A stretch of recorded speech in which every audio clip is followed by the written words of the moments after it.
वाकई इतिहास गवाह है कि जब भी युवा सड़कों पर उतरे हैं किसी भी मुद्दे को लेकर तो उसके बाद सरकार के लिए एक बहुत बड़ी परेशानी रही है। लेकिन पंकज, जिस तरीके से पिछले कुछ समय में अलग अलग सोशल मीडिया प्लेटफॉर्म्स में चाहे जो वीवीआईपी हैं उनकी जिंदगी और आम लोगों की जिंदगी, इसका कॉन्ट्रास्ट दिखाते हुए वीडियोस आए, ये सारी चीजें अहम रही।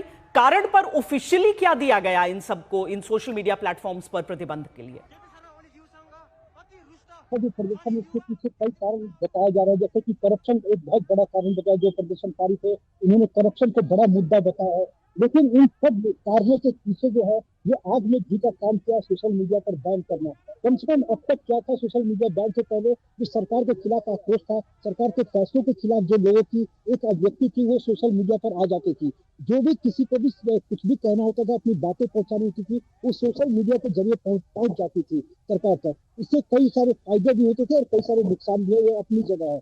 लेकिन इन तमाम अपनी नाकामियों को छिपाने के लिए जब सरकार गलत नीयत से सोशल मीडिया पर बैन करती है और उससे सरकार की नीयत की साफ दिखती है कि सरकार जिस तरह से प्रधानमंत्री की अभिव्यक्ति आती है उसको लेकर, उससे और ज्यादा गुस्सा जो है वो युवाओं में दिखा। और जिसका कारण है कि आज लाखों युवा सड़कों पर उतर आए हैं और एक दिन अभी सिर्फ सुबह 10 बजे से शुरू हुआ था ये, और अभी 3 साढ़े 3 बज रहे हैं। तो अभी आप समझ सकते हैं कि इतनी ही देर में सरकार की हालत खराब हो गई है, पसीने छूट गए हैं, सेना को सड़कों पर बुलाना पड़ रहा है। तो निश्चित रूप से सरकार की स्ट्रेटेजी विफल हो गई है और सरकार को हो सकता है कि शाम 6 बजे की कैबिनेट बैठक में सरकार इस पर कुछ फैसले लें। पंकज, मैं आपसे ये जानना चाह रही थी कि ये जो फैसला रहा प्रतिबंध का, जो बैन लगाने का सोशल मीडिया पर, सरकार की तरफ से आधिकारिक कारण क्या इसका बताया गया था? सरकार का ये कहना है, इसमें सरकार ने तर्क दिया कि नेपाल के कानून के मुताबिक सोशल मीडिया प्लेटफॉर्म को जो है यहाँ पे अपनी कंपनी रजिस्टर्ड करानी पड़ेगी, तभी हम इसको चलने देंगे, नहीं तो नहीं चलने देंगे। सरकार कंटेंट पर कंट्रोल करना चाहती है। जो सरकार चाहेगी कि यदि कोई कंटेंट उनको पसंद नहीं है वो कंटेंट तुरंत हटा दे। अगर कुछ भी इस तरह का वीडियो या कोई पोस्ट सोशल मीडिया पर अपलोड किया जाता है और उस सरकार को पसंद नहीं आती है तो उसको हटाने के लिए यहाँ से फिंगरप्रिंट पत्र लिखा जाता है और इसको होते तो बहुत टाइम लग जाता है। तो इस सरकार के कंट्रोल से बाहर ये सब जा रहा था। तो सरकार को लगा कि शायद जब तक कोई कड़े कदम नहीं लिए जाएंगे तब तक कोई कंपनी यहाँ रजिस्टर्ड नहीं करेगी अपना। लेकिन इन कंपनियों का ये कहना था कि नेपाल जैसे छोटे देश में अलग से रजिस्ट्रेशन करा के अलग से इसका दफ्तर खोलना और इन सारे कंटेंटों पर ध्यान देना, ये बहुत ही उनके वो ये तर्क दे रहे थे कि ये बहुत ही मुश्किल है। वो कह रहे थे कि भारत में सबका दफ्तर है, सभी कंपनियों का दफ्तर भारत में है, हम वहीं से इसको कंट्रोल कर लेंगे, वहीं से आपकी जो शिकायतें है उसको सुनेंगे। लेकिन सरकार बिल्कुल इस पर सुनने को तैयार नहीं थी और एक सुप्रीम कोर्ट का डिसीजन भी आ गया जो सोशल मीडिया कंटेंट को आप नियमन कीजिए। उन्हें बैन करने के लिए सुप्रीम कोर्ट ने कभी नहीं कहा, इसको रेगुलेट करने के लिए कहा था, लेकिन इस रेगुलेट के नाम पर सरकार ने जो है सारे सोशल मीडिया पर बैन कर दिया।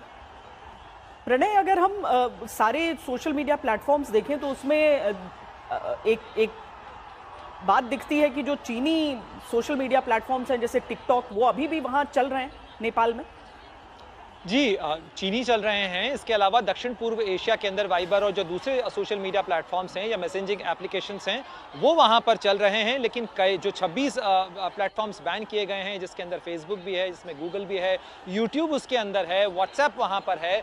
और आप जानती हैं अच्छी तरीके से कि ये सोशल मीडिया ही नहीं, ये जो मैसेजिंग प्लेटफॉर्म है ये रोज़मर्रा ज़िंदगी का कितना हिस्सा बन चुके हैं कि अगर कुछ घंटे के लिए भी अगर व्हाट्सएप डाउन हो जाए तो आपके बहुत सारे कामकाज अटक जाते हैं, क्योंकि लोग इसका काफ़ी प्रचलन में इस्तेमाल करते हैं। और लोगों की जो नाराजगी है, ये 26 जो सोशल मीडिया प्लेटफॉर्म्स बैन किए गए हैं, साथ ही नेपाल के अंदर सोशल मीडिया इन्फ्लुएंसर से लेकर बहुत सारा एक युवाओं का तबका है जिनके रोजगार का या इनकी आय का एक बड़ा साधन जो है ये सोशल मीडिया या जो कंटेंट इकोनॉमी है वो बनी है। तो लोगों की नाराजगी के आयाम बहुत सारे हैं और मेरे ख्याल से वो जो गुस्सा सड़कों पर इस समय फूटता हुआ नजर आ रहा है उसका कोई एक डायमेंशन नहीं है। कारण उसका तात्कालिक रूप से सोशल मीडिया प्लेटफॉर्म जरूर बने हों, लेकिन उसके साथ साथ यहाँ पर बड़ा सवाल ये भी खड़ा होता है श्वेता यहाँ पर कि ये सोशल मीडिया प्लेटफॉर्म्स की तरफ से आखिर ये कंप्लायंस क्यों नहीं किया जा रहा है। अगर एक सरकार कह रही है और वहां पर भी जिस तरीके से पंकज भी बता रहे थे, सुप्रीम कोर्ट का निर्देश सरकार को आता है, सरकार इन सोशल मीडिया प्लेटफॉर्म्स को एक मियाद देती है कि 7 दिन के अंदर आप रजिस्टर कर रहे हैं, अन्यथा हम कार्रवाई करेंगे।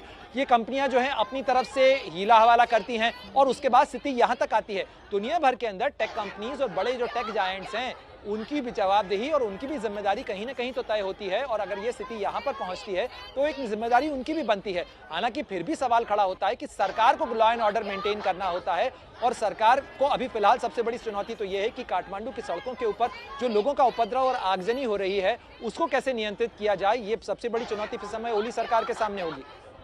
पंकज, जो 8 लोगों के मारे जाने की खबर आ रही है, इनके बारे में और जानकारियां हैं? क्या एज प्रोफाइल है इनकी, किस तबके से आते हैं, कुछ इनके बारे में जानकारियां? जी, अभी तक मरने वालों की तादाद 10 हो गई है। मैं अपडेट कर देना चाहता हूँ, अभी हमारे पास खबर आई है कि मरने वालों की संख्या जो है प्रदर्शनकारियों की वो 10 हो गई है। ये सारे युवा प्रदर्शनकारी हैं, इनमें कई सारे स्कूल के जो छात्र हैं वो बताए जा रहे हैं, क्योंकि प्रदर्शन के दौरान हमने देखा कि स्कूल कॉलेज की यूनिफॉर्म में पहने हुए जो बच्चे हैं वो भी सड़कों पर दिखाई दे रहे थे, वो भी प्रदर्शन करते हुए दिखाई दे रहे थे। और घायलों में और मरने वालों में भी कई सारे जो है वो स्कूल कॉलेज के जो छात्र हैं और वो ही है।